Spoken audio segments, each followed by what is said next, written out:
Water is dangerous. If you drink less, if you drink more, if you drink only water, if your water contains microplastic, and if you drink it wrong. And when it comes to water, there is no golden rule. Drink 8 glasses of water or drink 2 liters of water. Lie, lie, lie. How much water you drink is very personal, like your signature. I like to call it your water signature. In today's video, I will help you create your water signature, your personal hydration strategy, and we will create this through the lens of, yes, science. And we will also discuss, number 1, why is drinking water more important than eating? Number 2, we will understand dehydration, euhydration, and hyperhydration. Number 3, we'll discuss how to measure your hydration status. Number 4, we'll discuss the role of sweat. Should you be drinking Gatorade fast enough and energy drinks? Number 5, we'll discuss your hydration strategy and the role of food. We will also cover water and microplastics. And number 7, the mistakes you and I make unknowingly while drinking water. So let's begin. But before that, do me a favor, have a sip of water.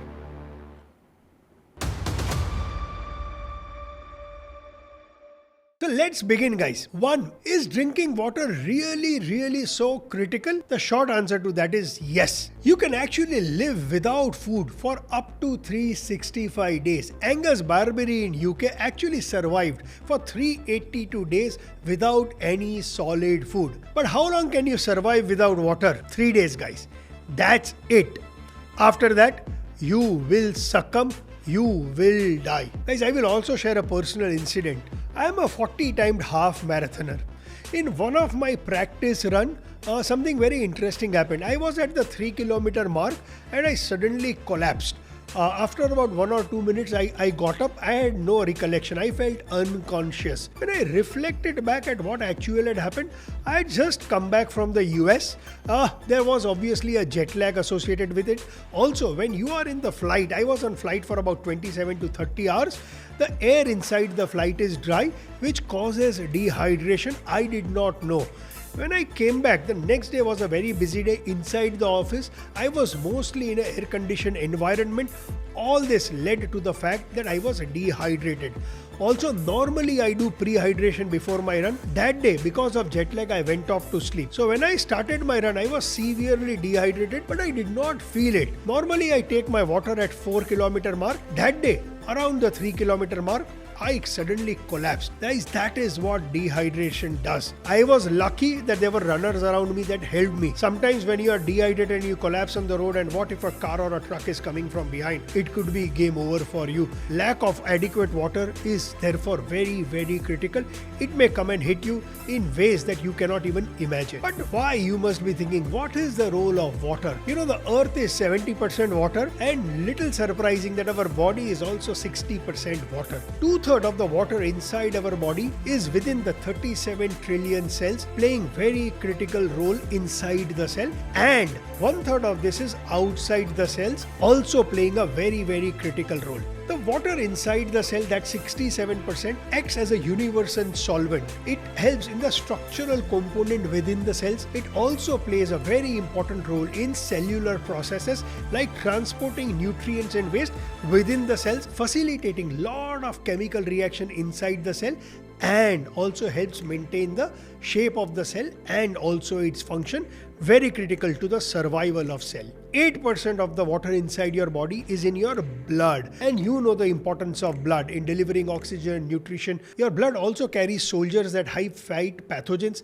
It also carries urea, all the waste, and also carries carbon dioxide outside. Of course, it also carries your hormones. 20% of the water inside your body is interstitial fluid. It plays a very important role in communication between cells, in your tissue structure, and also acts as a shock absorber between cells and protects your blood vessels. 5% of the water inside your body is inside your digestive tract or your cerebrospinal fluid inside the brain. Guys, This is water, and it's important, which is why without your body, your cells and the functions of your body immediately collapses very fast and you die within 72 hours. Such is the importance of water for human life, which is why water is critical to life and you die within 72 hours if your body doesn't get water. But here is an interesting fun fact. Your body composition also changes your water needs. Here is a fun fact, guys. Your water changes with your body composition. Fat is 10% water by weight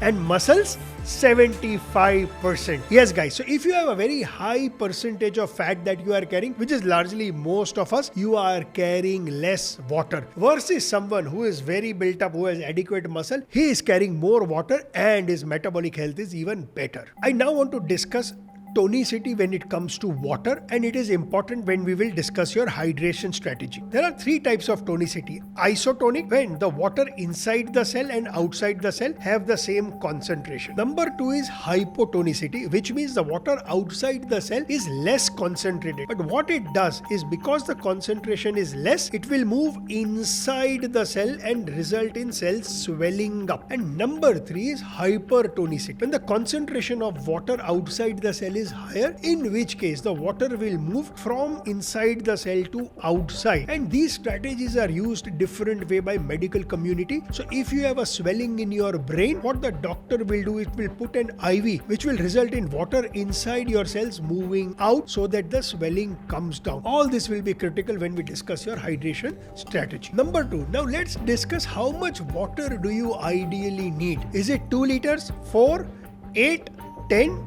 12? When it comes to hydration, I often hear people saying more is less, and they are wrong, guys. For that, you need to understand what is dehydration. Dehydration happens when there is a loss of water. Though technically you also lose a lot of electrolytes like sodium, potassium, magnesium, but that is generally in science what we call as volume depletion. But for the purpose of today's session, when we talk about dehydration, we'll talk about both, because that is how we talk in the normal parlance. Before we get there, let me help you understand the health impact of dehydration. One, you will notice very clearly that the impact of hydration when you are inside the hospital as a patient is very critical, and your doctor will monitor it like a hawk. You will always have a IV hanging. Why is that? Because when you are low on water, low on hydration, especially in a hospital setting, low water means low oxygenation, which leads to a lot of damage. So your doctor will always have an IV and a urinary bag to monitor your hydration status, and the IV is very minutely monitored and changed to ensure that your hydration status remains good. And most of the times IV is not just water, but will have some kind of a salt or a concentration from a tonicity point of view, depending on the injury that you have. But outside of hospital, in a real world setting, I shared my personal incident with you, but some of the symptoms that you will see that you are dehydrated. Number one, it leads to headaches. So whenever you are having a mild headache, you will realize that when you drink a glass of water, the headache kind of goes away. When you feel dizzy or very overtly fatigued,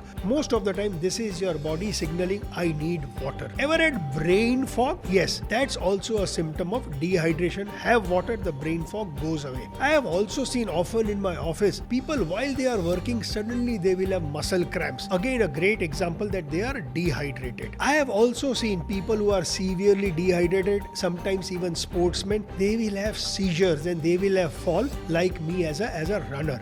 Dehydration also over a longer period of time puts a lot of pressure on your kidney. Guys, I've done an entire episode on kidney. Do watch that. You will understand what the kidney does. Though it is just 2% of your body weight, every time your heart pumps, 20% of the supply of that blood goes to your kidney. Remember, blood has water. It is your kidney's role and responsibility to take what is important for your body and filter everything out. When you are overhydrated or underhydrated, your kidney suffers the bulk of the damage, which is why every time your hydration status is not right, your kidney is bearing the brunt. Going forward, you will have a kidney problem. And as you know, if you are severely dehydrated over longer period of time, 72 hours, you will die. One simple act to check if you are dehydrated right now: is your mouth dry? That means you are dehydrated. We will talk more on this later in the episode. But how do you get dehydrated? There are principally 4 ways you get dehydrated. Number 1, you lose water every time you go for urination. That's one way you lose water.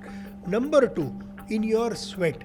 Every time you are sweating, your body is losing water. Number 3, through respiration. This is the largest form of water loss which we don't know. Your lungs are the size of tennis court and they are so big to facilitate gas exchange. Every time you breathe in, oxygen is going. Every time you breathe out, it's not just carbon dioxide that you are breathing out, you are also breathing out water vapor, which is water. That is how you also lose weight. But two things are important when it comes to respiration. If you are somebody who is a very active individual or a sportsman, you will see your breathing is faster. You have a higher water loss, which is why sportsmen are very particular about hydration.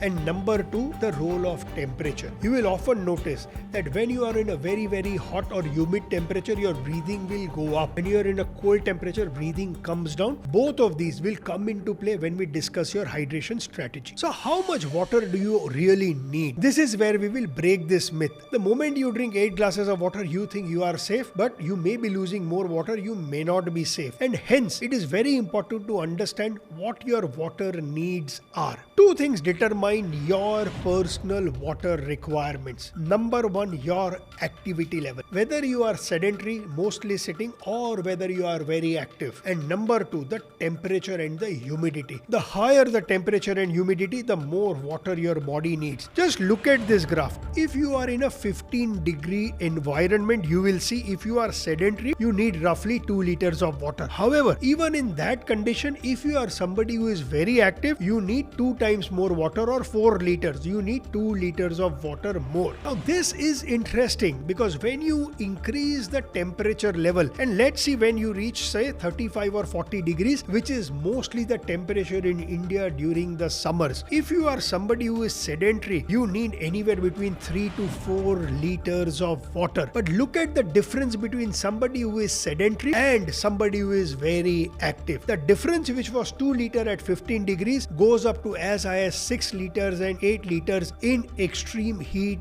conditions. Your hydration strategy will depend on whether you are active or sedentary and the temperature in which you are operating. You may be in Delhi in 40 degrees, but if you are working inside an AC environment, your hydration need could be very different than somebody who is on the outside.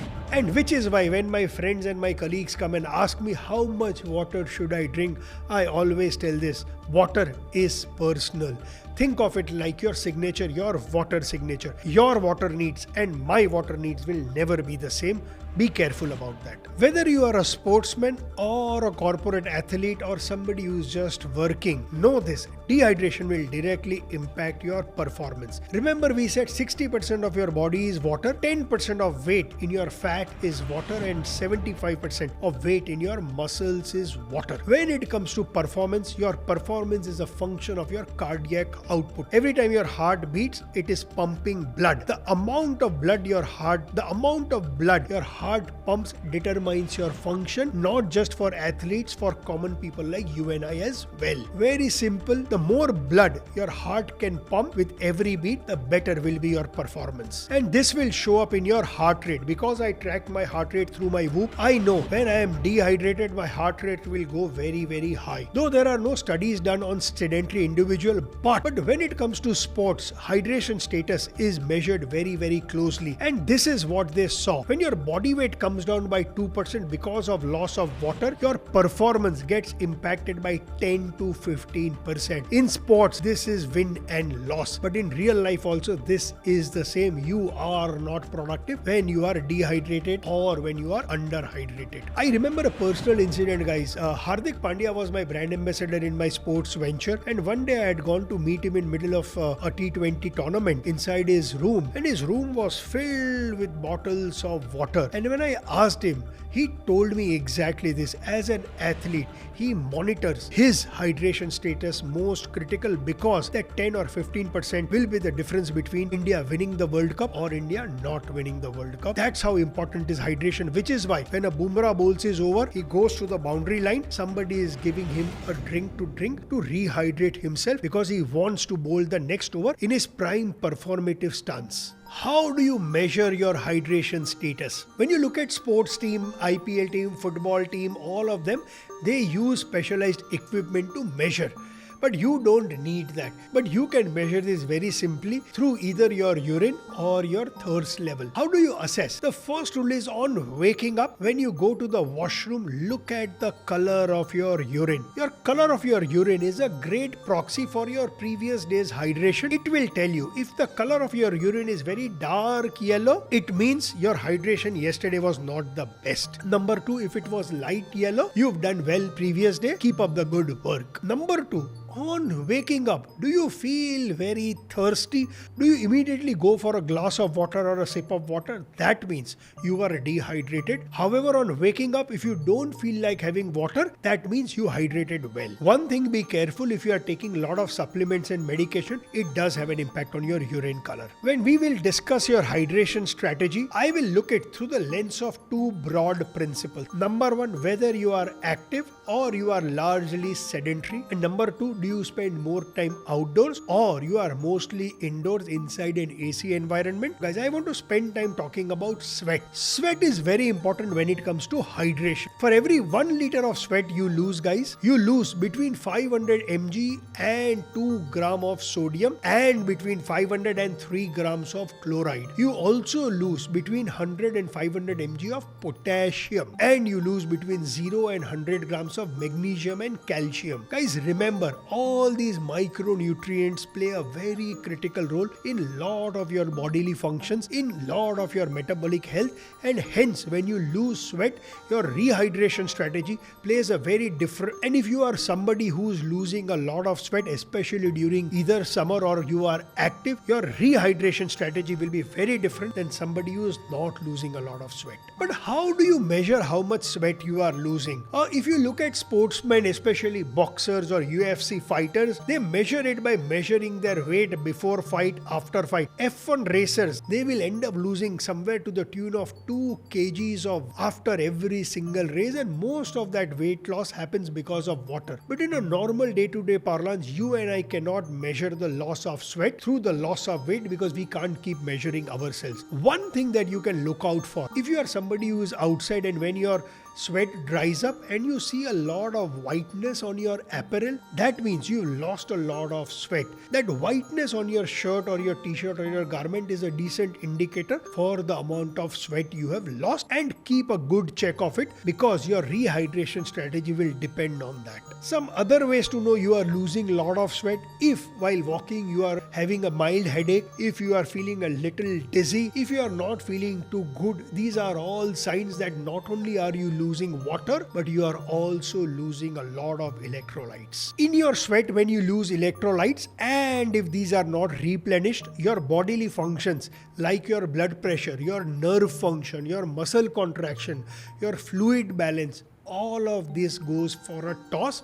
And the impact of this and the burden of this is picked up by your kidneys. With that, guys, let's move on and build your personal water signature, your hydration strategy. Remember, your hydration strategy will be different than mine, whether you are sedentary or you are active, and number 2, whether you are inside or whether you are outside. Before getting into this, guys, also remember, water is not and the only source for your hydration. There are other ways to rehydrate yourself. Surprised? Yes, guys. 50% of your hydration can come from water. You can actually get 30% of your hydration from other fluids like tea, coffee, sharbat, nadiyal pani, chash, milk. They are also forms of hydration. And number 3, up to 20% of hydration can come from whole foods like vegetables and fruits. So when it comes to hydration, guys, consider all of this in your hydration strategy. Look at the table on your screen, guys, and you will realize 70 to 80% of vegetables and fruits are water. In Indian cooking, you will see water content is also high in our cooking. Dal is made from water. Curries are water. Curd has water.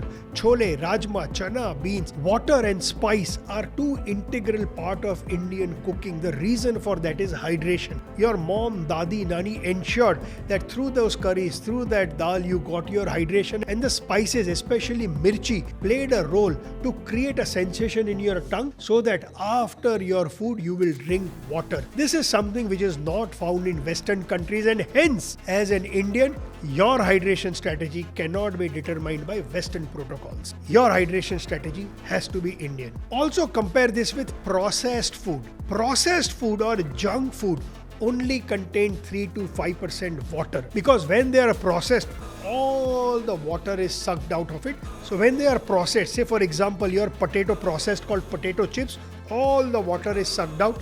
It is fried in oil, added salt. There is no hydration. That is what makes them dense and delicious. No one can eat just one. However, your hydration strategy needs to factor this. Are you eating a lot of home cooked food, or are you eating a lot of outside junk processed food? Your hydration strategy will also depend on that. So now let's build your hydration strategy. When it comes to hydration, we talk about three things: euhydration, hyperhydration, and dehydration. Euhydration follows the Goldilocks principle: neither too much, neither too little, what you require. So your ideal hydration strategy, you want to be in a euhydrated state. You never want to be in a very hyperhydrated state or in a dehydrated state. So that will be our objective when we form your and I water signature or water strategy. To begin with, do me a favor. Every time you wake up, keep a tall glass of water like this next to your bed, irrespective of the color of your urine. Just drink this glass of water. The reason is very simple. If you are sleeping for 7 to 9 hours, you are breathing in and breathing out. There is a massive water loss happening inside the body. On waking up, you want to give your cells all the water they need for better functioning. Also pay very important attention. If you are a mouth breather, you will need more water. If you are a nose breather, you will need less water. Adjust your hydration strategy or the size of this glass accordingly. So waking up and having a tall glass of water does not change whether you are sedentary or you are active, or whether you are inside or outside most of your wake up time. With this, let's move to people who are sedentary or people who are mostly inside an air conditioned environment. Every hour, drink 30 milliliters of water per kg of your body weight. So if I am somebody who is 70 kgs, for me, every hour I want to drink 200 to 250 milliliters of water, or probably a glass of water. But very important, I don't know the temperature in your office. I don't know how much you are moving. In which case, when you go to the washroom, check your urine color. Again, the urine test applies. If the urine color is darker, this 30 ml of water per kg of body weight does not work for you. Have some more. If your urine color is crystal clear, you did not drink 250 ml of water, drink little less water. This adjustment is what will keep you hydrated, which is what you want.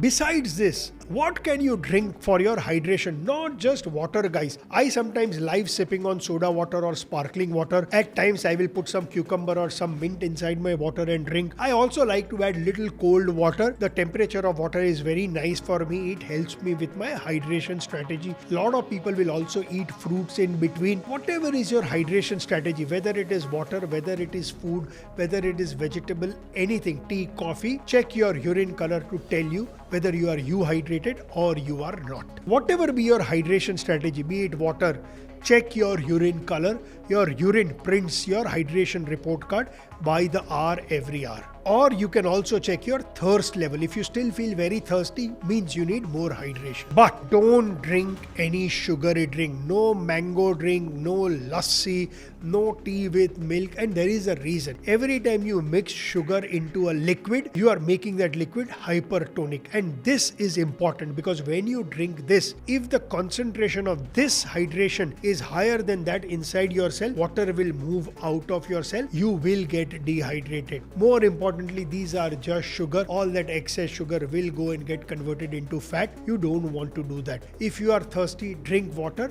and go for the urine or thirst test. One other thing, guys, if you are serious about your hydration, don't take your mobile phone with you in the washroom. You will never notice the color of your urine. You are busy scrolling through social media.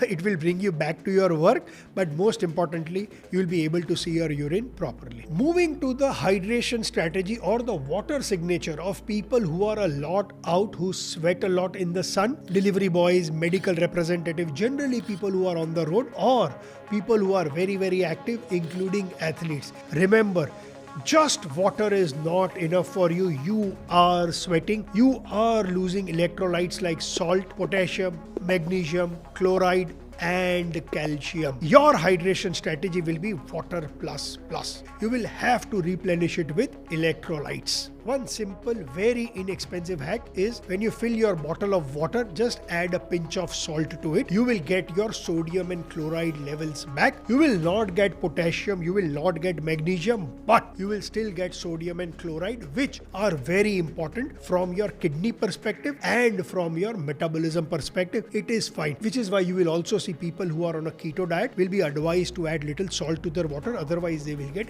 headaches. However, you are somebody who also wants your potassium, you want your calcium, and you want your magnesium, there are great options. Coconut water is a powerhouse of potassium. Chash, it has a lot of calcium. Your Nimbu Pani with a little rock salt will also contain a lot of electrolytes. Bale Sharbat in summer is a good choice. Sugarcane juice is also a powerhouse of lot of micronutrient. You can use all of this provided you are spending a lot of time outdoors or you are active and you are sweating. Remember, most of these also have sugar. So if you are sitting inside an AC office or you are sedentary, they may not be required because they have sugar.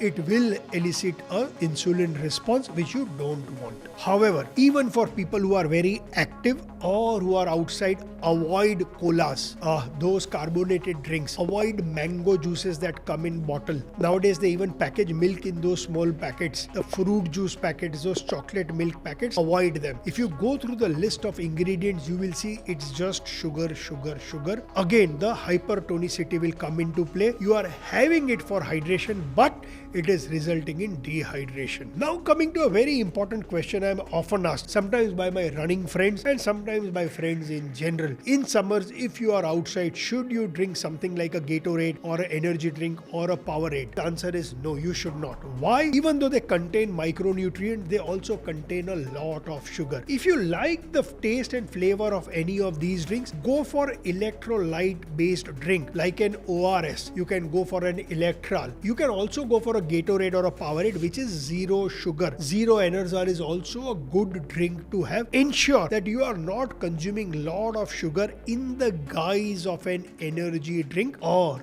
a sports drink. Also remember, these energy drinks, because they are very high in sugar, you will end up consuming them a lot more than what your body requires, which means you will go and urinate more, which means you are again getting a lot of loss of water. You had that drink to avoid that. Now you're exactly doing the same thing. So don't do it, guys. What about if I drink a lot of water? You must be asking, Prashant. Hyperhydration is what I call it, or overhydration. Guys, that is also not very, very good for you. Mostly I have seen overhydration happening in a hospital setting through an IV. However, if inadvertently, when you follow blind guidelines like 4 liters and 8 liters of water and you are overhydrating, you run into a condition called hyponatremia. This basically is nothing. As we were discussing, it changes the tonicity of the water, making the tonicity of water outside the cell hypotonic, or it is less in concentration. This is where that excess water will enter inside your cell. This is what makes you tired. Eventually your body will pee it out, your kidney will do a lot of work which it was not supposed to do and correct these dangerously low sodium levels. One very interesting strategy, if you are somebody who has a habit of keep drinking water without actually needing it, add a little bit of salt to this. What this will do, it will change the tonicity of that water. It will not make you, one, overhydrate, and number two, even if you overhydrate, it will not lead to a lot of impact on your kidneys, and because of that tonicity, not too much water will enter the cell as well. However, there is one category of people who must hyperhydrate. These are people who are very high on outside food, junk food or processed food. Remember guys, these foods are very less in water and very high in salt. If salt is your enemy, then water is your friend. Had that French fries from that fast food chain, drink a glass of water. It will help you with your sodium osmolarity, which is what you want. Whenever you eat a food that is high in salt, street food especially in India, make sure to carry your water and drink a lot of water after that. Again, the same tonicity principle applies.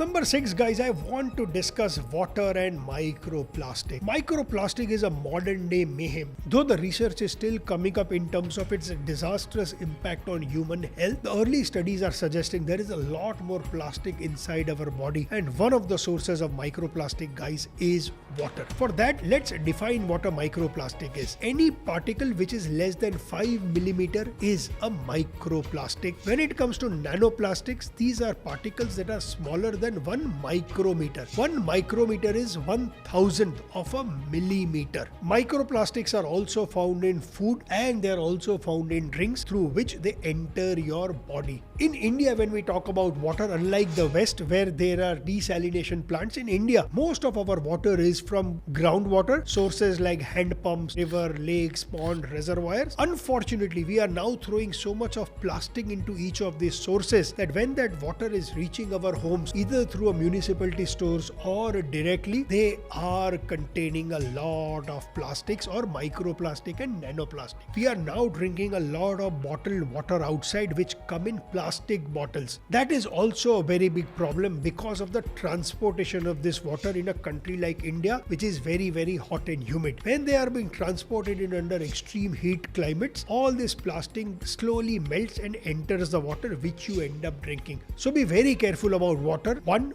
what you drink at home, and number 2, when outside in a plastic bottle. Early studies show signs of increased risk for chronic diseases, infertility, and hormonal issues. The potential mechanism through which that happens is when they are inside your body, they create oxidative stress, which leads to an inflammatory response, which leads to epigenetic changes, which is why as of now the literature says you cannot completely get rid of this. The strategy should be to reduce their intake as much as you can. There is a lot, guys, you can do to reduce this exposure, and there is this very interesting chart if you see on your screen right now. It measures two things. What can you do? Its estimated relative effort and the kind of reduction that you can get. This is a very handy thing for you to look at it. My strategy is very, very simple. Number 1, in my house, I have invested in a very high quality RO water filter or a reverse osmosis water filter. It is said that a RO water filter can filter nanoparticles from 0.1 onwards in terms of its size. I feel safe when I drink my water inside the home through a RO water filter. Number 2, every time I step out of my house, I will carry either a glass bottle, clay bottle, steel bottle. I will never carry my water inside a plastic bottle, especially if I am out. Very important.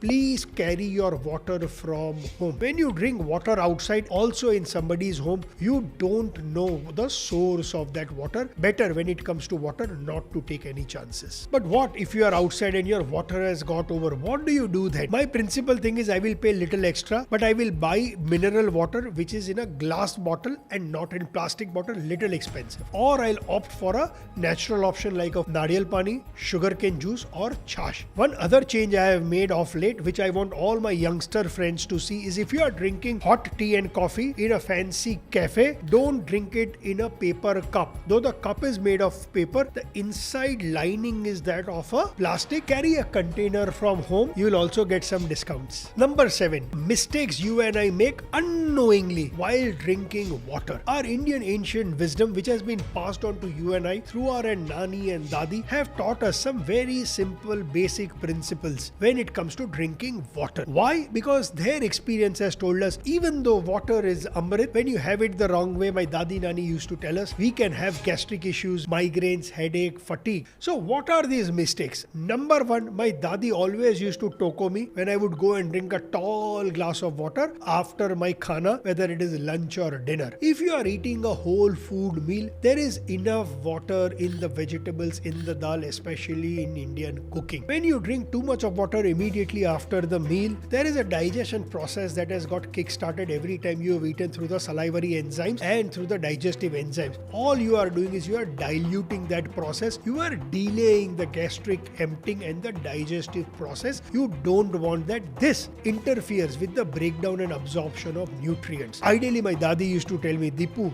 Wait for 30 to 45 minutes before you gulp down that water. Two strategies my dadi taught me to overcome this. One, she would allow me to drink very small sips of water during the meals if the meal was not very heavy in curries. And number two, after I have had my food, she would ask me to have a small sip of water and gargle my mouth and drink that water. Not only would it clean my mouth, but it will give me the satisfaction of having had that sip of water. After that, she would ask me to wait. My dadi generally never used to get angry on me, but when I would drink large gulps of water in a hurry, rushing, she would always get angry and upset, and she would say, sit down, take your time, sip your water, aaram se beta, don't be in a hurry to drink your water. And there is a scientific reason now. When I did my course on gut health and the microbiome from Stanford School of Medicine, they also told what my dadi said. What was that? We have oral bacteria in our mouth and we have gut bacteria in our gut. Both of these are constantly talking to each other, exchanging information. All our saliva keeps going into our digestive tract. There is a jugalbandi at play. When you gulp too much of water in a rush, you are breaking this jugalbandi, you are breaking this jodi, which will manifest when you then go and eat your food. One, you will not have enough salivary enzyme to break down that food in your mouth, and when that water reaches your stomach, again you don't have enough gut bacteria to help you with the breakdown of that food, which is why my dadi used to get angry. When I would drink a lot of water in a hurry, I would gulp and not sip my water. There is also a very interesting research that has come out of Canada, which has shown that when you sip water rather than you gulp, the urine excretion is 6 times lower. Canadian guys, my dadi knew this. I am joking, but now there is science also which says that this is one way to also protect your kidneys. Number 3, avoid drinking cold refrigerated water, guys. I am a big student of evolution. Evolutionary, you would drink water what was available in your region. India is a hot and temperate climate, and hence we would mostly drink water which was room temperature or little warm in its nature, right? This is how our evolution has been, our genes are. If you are somebody who is from a cold climate, you would often drink cold water and let them drink water because their evolution allows for that. This is what happens. The temperature inside our body is 37 degrees Celsius and your body wants to maintain this at 37 degrees. This is called temperature homeostasis, and body goes through long lengths to ensure that this temperature homeostasis remains at 37 degrees, else all hell breaks loose. When you drink very cold water, inside the core temperature drops. When the core temperature drops, you want heat to bring it to your normal temperature of 37 degrees. What will happen is your blood vessels will constrict. As your blood vessel constricts, blood flow slows down because all that heat is getting trapped to ensure that your body temperature comes back to 37 degrees. You would have noticed when your kid comes back after playing outside, is very hot, opens the fridge, drinks a glass of cold water, more often than not your kid will fall ill. He will start coughing. There will be some manifestation of things not going well. This is the way of your body telling, I don't want cold water. You would have seen a Virat Kohli having cold water when they are playing. That is fine. It is fine because inside there is a lot of heat that has got generated because they are playing. They are sweating. When they have cold water, it does the opposite of what it does for you. It helps them maintain the body temperature homeostasis, which is why it is a good strategy for an athlete who is sweating a lot, but not a great strategy for you and I. Avoid it. The best is to drink normal room temperature or little lukewarm water. If you like your water little cool, invest in a good clay matka matki. You will get those benefit of cool water. Number 4, you will often hear people say, don't drink water while standing. Drink water only when you sit. Guys, there is not enough evidence either in evolution or in science that says that this needs to be done. In my view, this has been stretched a little too bit. My view is, in evolution also there were people who were walking and doing work and drinking water. In my view, both works. However, if it doesn't work for you, you can make that little change, experiment and see. For me, I have seen whether I drink water sitting down or whether I drink water standing up, it's not had a very big impact, but that's my view. As I said, health is personal. Experiment on you. If it works, keep. If it doesn't work, delete. Before I end, guys, I have a request for you. If you are liking the content that I am bringing to you, please subscribe to my channel. The more subscribers I have, my ability to create even better content. And tomorrow, when I want to get guests on my podcast, the more subscriber base will help me get the best of scientific minds on the podcast for you and I. So guys, please do me that favor. Subscribe to the channel now.